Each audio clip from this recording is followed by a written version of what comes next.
आप सभी श्रोता मित्रों को हार्दिक नमस्कार। प्रस्तुत है शिवानी जी द्वारा लिखित एक बेहद मनमोहक कहानी मधुयामिनी। पूरे शहर में विवाह लग्नों की बाढ़ सी आ गई थी। इस वर्ष भाद्र मास में देवगुरु सिंहस्थ हो जाने से 2 जून का विवाह लग्न ही अंतिम लग्न है, ऐसी ही कुछ घोषणा कर कूर्मांचल के गणमान्य पंडितों ने कन्यादाय ग्रस्त पिताओं की नींद हराम कर दी थी। परंपरा से कूर्मांचल में सिंहस्थ गुरु लग्नादि के लिए वर्जित रहा है। फिर पुत्र भ्रातृ कलत्राणि हन्यात् शीघ्रम न संशयः सुनकर अधिकांश धर्मपरायण सरल कुमाऊं वासियों को जैसे सांप सूंघ गया था। एक तो वैसे ही महंगाई ने सबका जीना दूभर कर दिया था, उस पर विवाह की इस महामारी ने तो देखते देखते एक से एक समृद्ध परिवार को मिट्टी में मिला दिया। लग रहा था कि सन 18 वाली इन्फ्लुएंजा महामारी फिर से फैल गई है, जिसने कभी नैनीताल की आधी जनसंख्या को चुटकियों में साफ कर खून दिया था। गेहूं के गगनचुंबी भाव का यह हाल था कि 1 क्विंटल गेहूं गृह तक पहुंचाने के पश्चात हष्ट पुष्ट गृहस्वामी के वयस के भी 4 वर्ष अनायास ही घटकर रह जा रहे थे। अनाज, विवाह के मुकुट, बन्ना, घोड़ी, गाने वाली पेशेवर गवनारियों की फीस, सब में आश्चर्यजनक रूप से तेजी का मूल कारण पंडितों द्वारा उद्घोषित यह नवीन विवाह गजट ही था, जिसमें कोई संदेह नहीं। बैंड वालों का तो पूछना ही क्या था। फटे से राम ढोल की एक थाप ही औसत 98 में पड़ रही थी। यह तो भगवान की कृपा थी कि दाम दमामे और तूरी नगाड़े का चलन ब्याह पहाड़ के शादी ब्याह से स्वयं ही बड़ी समझदारी से उठ गया था। फिर भी हलवाई का एक एक कड़ा किसी प्रसिद्ध वेश्या के मुजरे से भी महंगा पड़ने लगा था। जितने में पहले सोहन हलवे की एक बट्टी आती थी, उतने में तो निगोड़ा एक बताशा तुल रहा था। यहाँ तक कि एक सड़ियल सी पचन्नी की फूल माला भी 1.25 रुपये में बिकने लगी थी। शहर के कई मध्यवर्गीय मुर्दे बिना फूल मालाओं के ही सूनी गर्दन लिए बड़ी विवशता से महाप्रस्थान के पथ पर चले जा रहे थे। बेचारे करते भी क्या, यहाँ नौशों की ही गर्दन के लिए माला अप्राप्य हो उठी थी, तो उन्हें कौन पूछता। फिर भी कितनी ही महंगाई हो और कितना ही अभावग्रस्त जीवन, जन्म मरण विवाह भला कहीं रोके रुकते हैं। लगता था पूरा शहर ही विषम विवाह ज्वर से ग्रस्त हो गया है। दाएं बाएं जहाँ देखो वहीं से टेढ़ा बांका मोटा ठिकना काला गोरा एक न एक नौशा सेहरा बांधे मस्ती में झूमता चला जा रहा था। स्वयं परम पुरुष ही शायद भरतार बन पूरे शहर को इस विवाह महोत्सव में अकंठ डिबो रहा था कि अचानक पूरे शहर में खलबली मच गई। खलबली मचने जैसी बात भी थी। एक तो वैसे ही दुकानदार परिस्थितियों का लाभ उठाकर उपभोक्ता वर्ग को पीसे दे रहा था, उस पर एक सर्वथा अपरिचित ऐसे प्रवासी परिवार ने उस कोठी को मुंह मांगे दाम पर अपनी कन्या के विवाह के लिए ले लिया, जिसकी शहर से दूरी, पानी का अभाव, सर्वोपरि ऊंचा किराया देख आज तक किसी को उसे लेने की हिम्मत नहीं पड़ी थी। एक बार एक विदेशी दूतावास के कुछ उच्च पदस्थ अधिकारी आकर कुछ दिनों तक कोठी गुजार कर गए थे, तब से वह खाली ही पड़ी थी। वैसे तो सीजन आने पर नैनीताल में यदि 4 बांसों की टटरी पर भी छप्पर डाल दिया जाए, वह भी बड़ी आसानी से अच्छे किराए पर उठ सकती है। पर इस कोठी को तो शान ही निराली थी। उस पर समृद्ध मकान मालिक की अन्य 4 पहाड़ों पर बिखरी 10 कोठियाँ थीं, जो उनके लिए सरकारी दफ्तरों का आवास बनी दिन रात सोना उगलती थी। शायद इसी से उन्हें इसके किराए की कोई चिंता नहीं थी, किराए पर उठे या ना उठे। मैंने एक बार उनसे कहा भी था, थोड़ा किराया कम कर छोटी सी पानी की टंकी लगवा दीजिए, फिर देखते ही देखते किराए पर लग जाएगी। अब बड़ी बड़ी कोठियों का मार्केट नहीं रहा। अब तो लोग फ्लैट नुमा चीज़ ही पसंद करते हैं, जिनको ना तो सजाना कठिन होता है न साफ करना। हाथी का भी तो अब मार्केट नहीं रहा, पर क्या वह अब भी खच्चर के भाव बिक सकता है? कहकर वह अपनी बर्मी सिगार फूंकने लगे थे। मैंने फिर कुछ नहीं कहा। इतना मैं जानती थी कि न चतुर शाह जी किराया कम करेंगे, न कोई इस हाथी को खरीदेगा। पर मेरी धारणा निर्मूल निकली।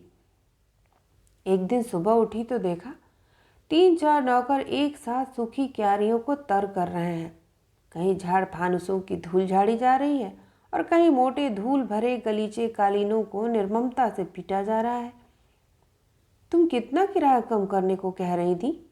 शाहजी ने बड़े गर्व से घोषणा की। हमने कुछ और बढ़ा दिया, फिर भी पूरे सीजन का किराया भरकर केवल 8 दिन रहकर यह प्रवासी परिवार कन्यादान करते ही फूलपुर से उड़ जाएगा। मेरे बंगले में इस कोठी का फासला कठिनता से 3 गज का था और अपने बरामदे में 15 मिनट तक खड़ी होने के साथ ही मैंने इस प्रवासी परिवार की आर्थिक स्थिति को भांप लिया। परिवार सीमित था और गृह सदस्यों से अधिक संख्या अभारतीय दास दासियों की थी। किसी भी गृह का भेदी विभीषण या तो गृह का भृत्य होता है या बालक, पर बालक तो इस परिवार में थे ही नहीं और नौकरों की भाषा तो दूर, निर्विकार चेहरों की एक एक रेखा किसी ध्रुव पहेली से कम नहीं थी। उन चीनी मंगोल चेहरों पर विलासी जीवन की अमिट छाप ही बस पल्ले पड़ती थी। छोटे मोटे दुम्बे से ठिगने कद के बातिक की छपी लुंगी पहने कई नौकर भोर होते ही जलपान के आयोजन की भूमिका रचने में जुट जाते। कई बड़े से हंडे में अंडे उबाले जा रहे हैं, एक विचित्र आकार की विराट शिला पर मसाले पीसे जा रहे हैं। 2-3 मोटी मोटी दासियां लुढ़कती पुढ़कती पर फड़फड़ाती पलायनशीला टर्की का पीछा करती खेतों की सीढ़ियां फांद रही हैं। उधर मादक मसालों की खुशबू, ज़िबा होते बकरे की मिमियाहट, टर्की का करुण विलाप मुझे वर्षों पूर्व के उन रियासती अटालों के प्रांगण में खींच ले जाता जहाँ ऐसी ही मादक खुशबू थी। टर्की के पीछे लुढ़कती ऐसी ही मोटी मोटी कुटिल मुस्कान बिखेरती दासियां थीं और टर्की का ऐसा ही सुपरिचित हृदय भेदी क्रंदन था जिसने मेरे शैशव की अबूझ चटोरी जिह्वा पर भी सदा के लिए संयम का ताला डाल दिया था। चेष्टा करने पर भी आज तक टर्की का बहुचर्चित स्वादिष्ट गोश्त जीभ पर नहीं धर सकी। आज भी मुझे यही लगने लगा है कि जैसे महाराज ओरछा का गोवनीज खानसामा ही अपनी विचित्र भाषा में बुदबुदाता टर्की की गर्दन पर छुरी फेर रहा है और वह करुण स्वर में विलाप कर रही है। पर इस परिवार के गृहस्वामी को इस विलाप की कोई चिंता नहीं थी। वो शायद नित्य सुबह के नाश्ते में समूचा टर्की खाते थे। बाहर ही खुबानी का बड़ा सा छायादार पेड़ था, उसी के नीचे मखमली लाल गद्दीदार कुर्सी पर वह आकर बैठते तो शरीर की पूरी चर्बी बड़े बड़े थक्कों में नीचे लटक जाती। मैंने कई मोटे व्यक्ति देखे हैं, किसी का चेहरा मोटा होता है, किसी की गर्दन, किसी के पूरे शरीर का मांस उदराणव में ही समाकर लहराता रहता है, किसी के हाथ पांव ही देखने वाले को अप्रतिभ कर देते हैं। पर यह तो विचित्र मोटापा था। लगता था शरीर के किसी भी भाग पर छुरी घुमाते खून का फव्वारा किसी टूटे नल की फुहार तरफ फुहारें छोड़ता रक्त कुंड की सृष्टि कर देगा। पर तिवारी जी का कंठ स्वर उनके चौकोर शरीर से एकदम ही बेमेल था। नन्हा सा क्षीण कंठ स्वर ऐसा था जैसा कोई किशोर बालक कच्चे मीठे गले से टहूक रहा हो। मेज पर नाश्ता लगते ही बड़े अधैर्य से भूखे बाघ की भांति टूट पड़ते और पल भर में ही टर्की का अवशेष दुम हिलाते ग्रेहाउंड के सामने बिखेर देते। खा चुकने के बाद एक तार सी लंबी दासी आकर नित्य उनका मुंह धुलाती, स्वच्छ नैपकिन बढ़ाती, फिर चांदी की तस्तरी में धरी टूथपिक की हाथी दांत की डिबिया खोल एक एक कर उन्हें तीलियां थमाती जाती। घंटों तक तिवारी जी दांत के एक एक छिद्र से खोद खोद कर टर्की के रेशे निकालते रहते। बीच बीच में बर्मी दासी से रसिकता भी चलती रहती। दासी का चेहरा भी अनोखे नमूने का षटकोण के आकार का था। शायद लकवे का क्रूर आघात या किसी आकस्मिक दुर्घटना का ही कुप्रभाव उसे करारा तमाचा मार सदा के लिए बाईं ओर घुमा गया था। पहली बार जब मैंने उसे देखा तो लगा उसे शायद छींक आ रही है, पर आज भी उसे वैसी ही छींक आ रही थी। लगता था वह लंबी छींक नासिका रंध्र के किसी बंकिम कोण में अटक कर रह गई है और जीवन भर ऐसे ही अटकी रहेगी। पर एक बात थी, चेहरा बदसूरत होने पर भी उस दासी के छरहरे शरीर की गठन अनुपम थी। बीच बीच में वह इधर उधर देखती और अपने टार टार से पीले दांतों पर ठुकी सोने की कील की सर्चलाइट चमकाती हंस उठती। उन दोनों की हल्की ठिठोली की भाषा न समझने पर भी मैं उसके कटाक्ष, लास्यपूर्ण अंग विन्यास और भू विभ्रम की भाषा खूब अच्छी तरह समझ लेती। स्पष्ट था, दोनों का संबंध रहस्यात्मक ढंग से गहरा है और दोनों के मिलन के लिए खुबानी के उस छायादार वृक्ष की घनी छतरी अनिवार्य रूप से आवश्यक है। पर मेरे बरामदे की स्थिति और ऊंचाई का जादू कुछ बचपन में पढ़े उन बाल उपन्यासों में वर्णित जादुई चश्मे के जादू का सा था, जिसे लगाते ही पहनने वाले को कोई नहीं देख सकता था, पर वह सबको देख सकता था। कहना व्यर्थ है कि तीसरे चौथे दिन ही मुझे तिवारी जी के रसपूर्ण जीवन की कुछ ऐसी निर्लज्ज झांकियां दिख गईं कि मैंने बरामदे में टहलना भी बंद कर दिया। एक बार तो जी में आया शाहजी से कह ही दूं कि अभी भला क्या बेहूदगी है। बड़े आदमी हैं तिवारी जी, तो अपने घर बैठे रहें। कुलीन गृहस्थों के पड़ोस में चाहे 8 दिन रहें चाहे 18, रहना उन्हें कुलीन गृहस्थ की मर्यादा में होगा।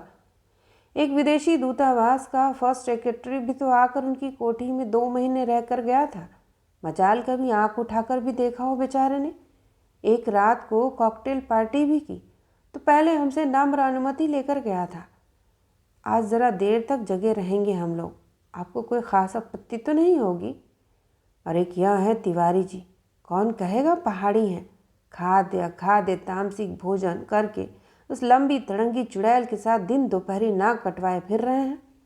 आखिर तिवारी क्या अफीम खाए पड़ी रहती हैं? कई बार खुफिया पुलिस की अनुसंधानी दृष्टि से मैंने तिवारी का एक्सरे लेने की चेष्टा की, पर वह बाहर ही नहीं निकलती थी। न वह निकलती थी न उनकी विवाहकांक्षिणी कन्या। मेरी ही भांति मेरे आसपास के बंगलों का सम्मिलित कुतूहल और विवश आक्रोश पूरे शहर में फैल गया। कोई समाज उस ओछे दंभी व्यक्ति को कभी क्षमा नहीं कर सकता जो समाज में रहकर भी अपना अस्तित्व समाज से अछूता रखना चाहता है। उसकी अहम भावना उसे एक दिन ठीक वैसे ही निगल लेती है जैसे सर्पिणी स्वयं ही अपने जन्मे अंडे को। एक तो तिवारी जी ने अपने वैभव का चुग्गा डालकर शहर के पूरे व्यापारी वर्ग को फांस लिया था। सीजन आते ही नैनीताल में दूध दही समृद्ध गृहों के बालकों और रोगियों को भी कोरे मीन के अनुपात में लगने लगता था। उस पर 2 रुपये किलो के दही को 4 रुपये की मुंह बोली पर उठाकर तिवारी जी ने पूरे शहर का रेट बिगाड़ दिया था। पुलिस बैंड ही नहीं, रानी खेत के कुमाऊं हाईलैंडर की भी एक एक गर्दन पर उनका रिजर्वेशन स्लिप झूलने लगा था। एक तो हलवाई वैसे ही मंत्रियों की अदा दिखाने लगे थे, उस पर तिवारी जी ने 7 प्रमुख हलवाइयों को बयाने की गहरी रकम खिला पिलाकर पालतू जानवर सा बांध कर रख लिया था। बेला के 127 गजरों का एक साथ ऑर्डर हो गया था। फ्लैट की ओर छोड़ संध्या होते ही जो बेला मोतिया की गमक से सुवासित हो उठते थे अब फीके थे। कहीं एक बेला की कली भी सूंघने को नहीं मिल रही थी। जिस लग्न में तिवारी जी की तथाकथित कन्या का विवाह था, उसी लग्न में शहर की और भी 20-25 शादियां थीं। एक तो वही अंतिम लग्न था। पता नहीं बृहस्पति भगवान को भी क्या सनक सवार हुई कि आओ न देखा दाव, टब से जाकर सिंह राशि में बैठ गए। और फिर तिवारी जी भी तो आकर अचानक नैनीताल की प्रत्येक विवाह योग्य कन्या की राशि पर क्रूर ग्रह की भांति जम गए थे। इसी बीच अनेक कर्ण प्रिय समाचार का पूरा थैला कंधे पर लटका। शहर का कुख्यात प्रेस रिपोर्टर नब्बू मास्टर मोहल्ले में आधम का 10 मिनट के लिए प्रवासी तिवारी जी की हजामत बनाने गया और उन्हें मूड कर ले आया। बैंकॉक से आए हैं, लखपति ही नहीं खगपति हैं। वर्षों पहले उनके पूर्वज पिथौरागढ़ से जाकर थाईलैंड में बस गए थे। वहीं किसी प्रसिद्ध हिंदू मठ के मठाधीश हैं। लाखों का चढ़ावा ही चढ़ता है। 5 बेटियां वहीं ब्याह दी। अब सबसे दुलारी आखिरी बिटिया का कन्यादान करने स्वदेश पधारे हैं। बारात भी क्या ऐसी वैसी जगह से आ रही है, ठेठ लंदन से आ रही है बीबी। जनवासे की पूरी हजामत का भार हमें ही सौंपा है तिवारी साहब ने। अभी उन्हीं की हजामत बनाकर तो आ रहे हैं हम। नब्बू मास्टर ने ऐसे लहजे में कहा जैसे उसका उस तरह तो स्वयं देवराज इंद्र के गाल का स्पर्श कर चुका था। अब नैनीताल के अन्य किसी मानवीय गाल का स्पर्श कर तुच्छता को प्राप्त नहीं होगा।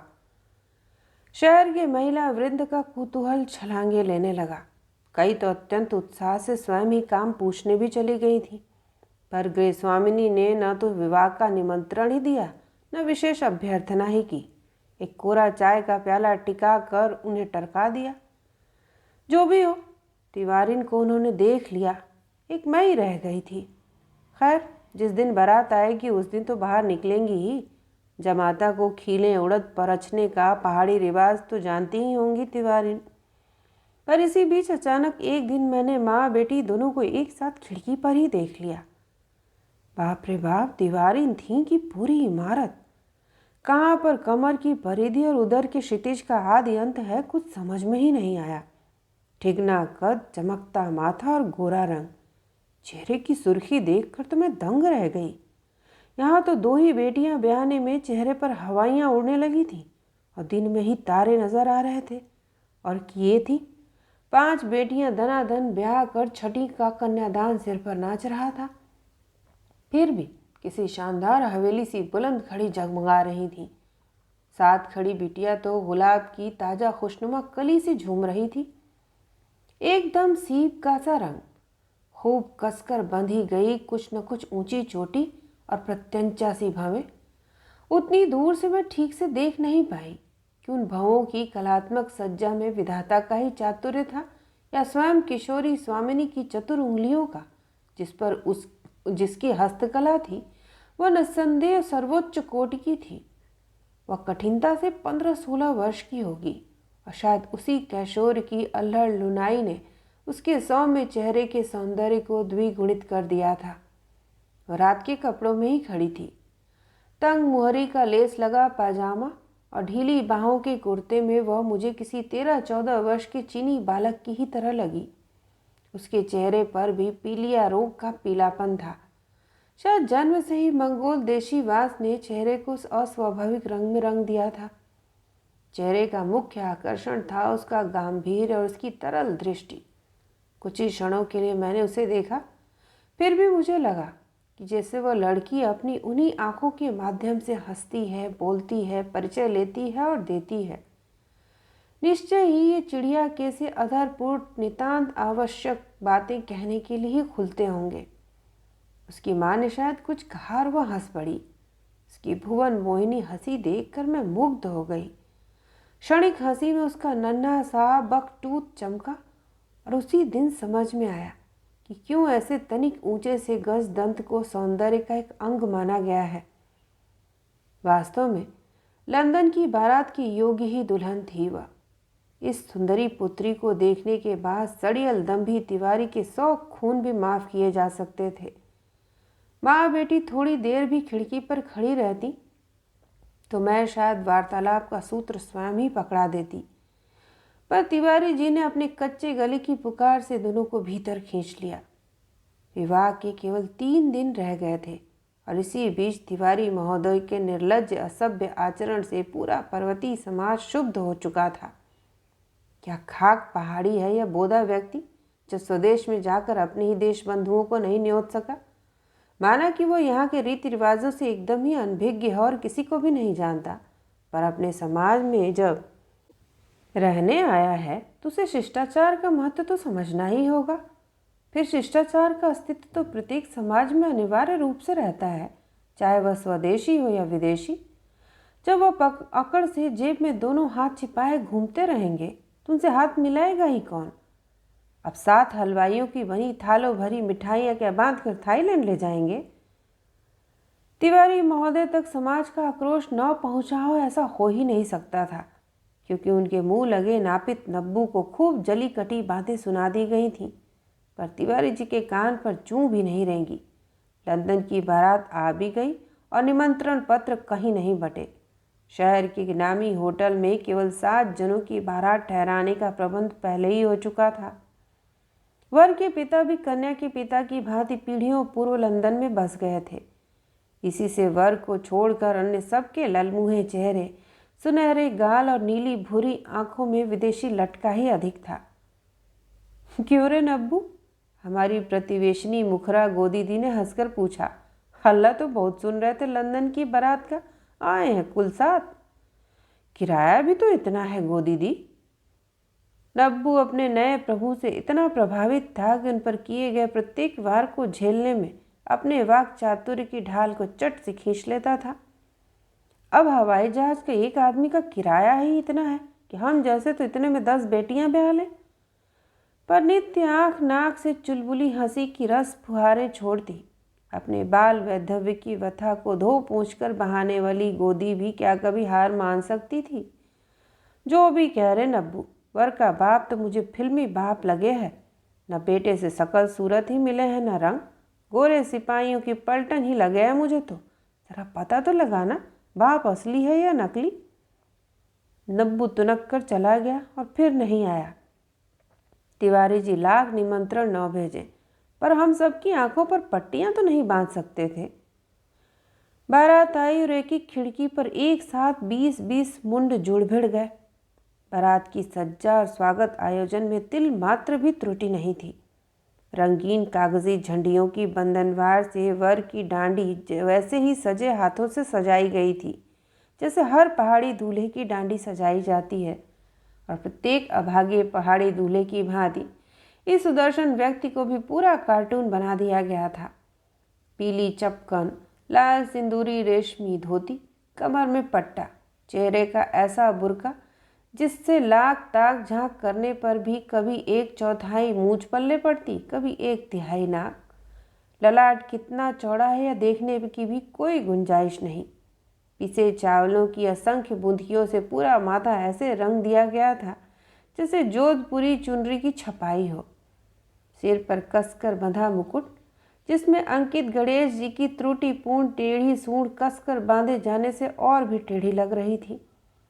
मुकुट के पीछे चिपके किसी गर्भ निरोधक अखबारी विज्ञापन को जोर से पढ़ गोदी दी ने हमें हंसा हंसा कर मार ही दिया था।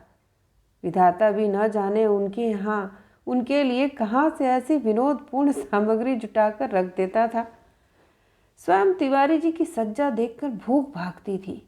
नित्य विदेशी पैंट की धार सी क्रीज चमकाने वाला यह अकड़ू व्यक्ति आज सिर से पैर तक पूरा पहाड़ी पिता बना पड़ा था।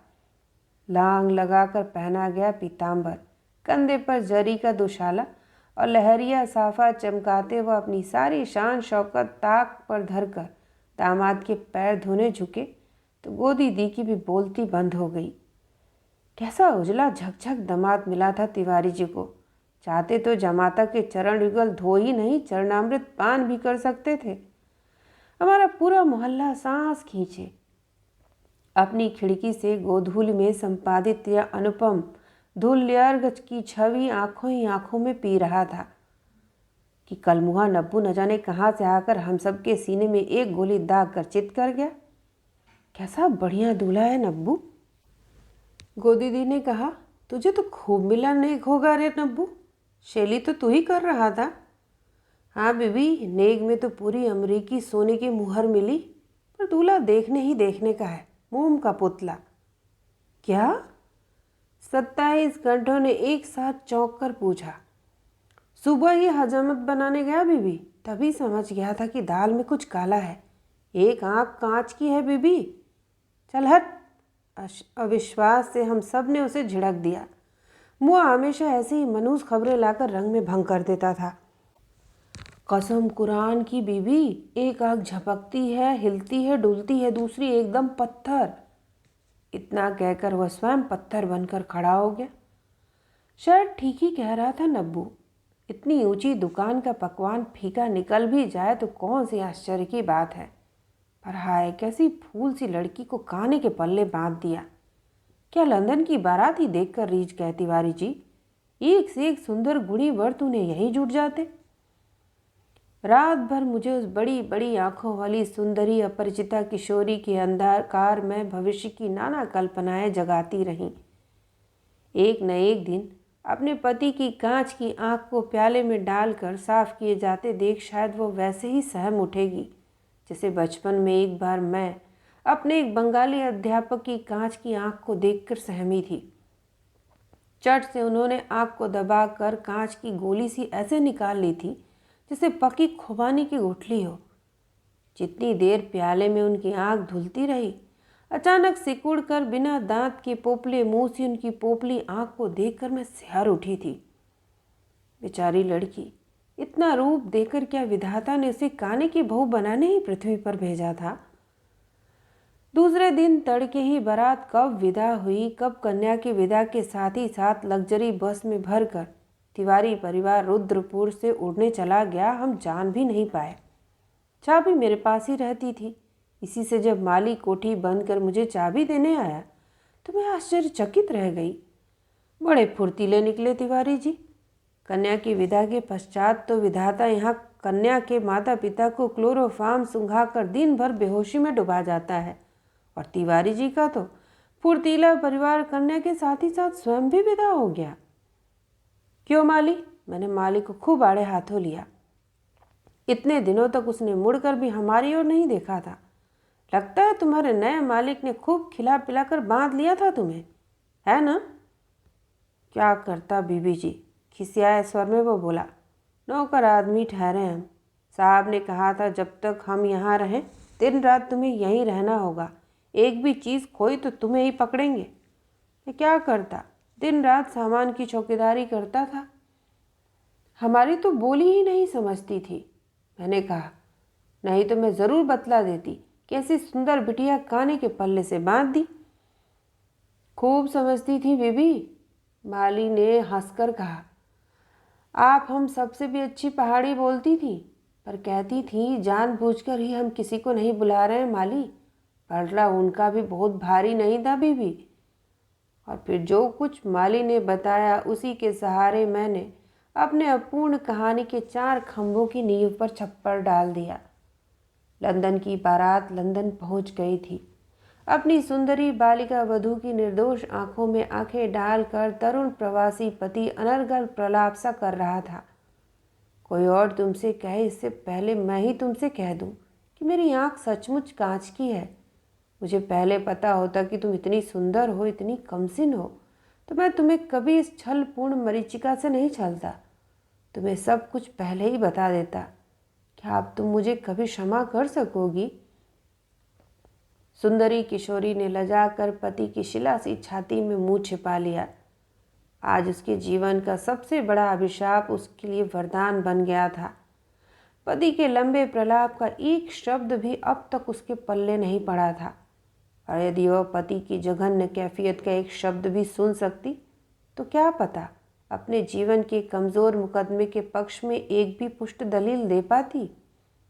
वह तो जन्म से ही गूंगी और बहरी थी। कल शायद वह धीरे धीरे स्वयं ही समझ जाएगी। विधाता ने कानों की श्रवण शक्ति, जिह्वा का वाक चातुर्य, सब कुछ एक साथ उन बड़ी बड़ी तरल आंखों में ऐसे भरकर रख दिया है कि एक बार आंख उठाकर देखने पर ही वो विलक्षण बुद्धिमती सब कुछ समझ लेती है। पर आज तो वह एक सलज्ज चावनी मात्र से अपने सजीले दूल्हे को देख भर सकी है। कितनी चौड़ी छाती है उसकी और कितना लंबा कद। पुरुष के सीने की पहली खुशबू क्या ईथर से कुछ कम होती है? पर कल इस ईथर का नशा उतरने पर वह सब समझ जाएगी। प्रणय का यह मादक उल्लास उसके नवीन प्रेमी की एक ही आंख में छलकेगा, दूसरे में नहीं। एक आंख झपकेगी, हिलेगी, डुलेगी, दूसरी एकदम पत्थर बनी रहेगी, और एक दिन शायद विराट शिला बनकर उसकी नन्ही छाती को भी दबा देगी। कल शायद वह भी जान लेगा कि उसकी मुट्ठी भर की लाजवंती गुड़िया सी नववधू के बार बार उसकी छाती में लज्जा से छुई मुई बन छिप जाने के पीछे क्या रहस्य है। वह लज्जा है या पलायन? आज उसका मौन प्रणय निवेदन जो इतना मीठा, इतना स्वाभाविक लग रहा है, वह क्या कल भी इतना ही सुंदर लगेगा? विदेशी सेंट से महकती रंगे होंठ और तीखे नाखूनों वाली परिष्कृत रुचि की मेमसी सास और नंदे क्या कल भी नई बहू को ऐसे ही बाहों में भर सकेंगे जैसे आज हाउ स्वीट कहती उससे लिपट गई थी? शायद नहीं।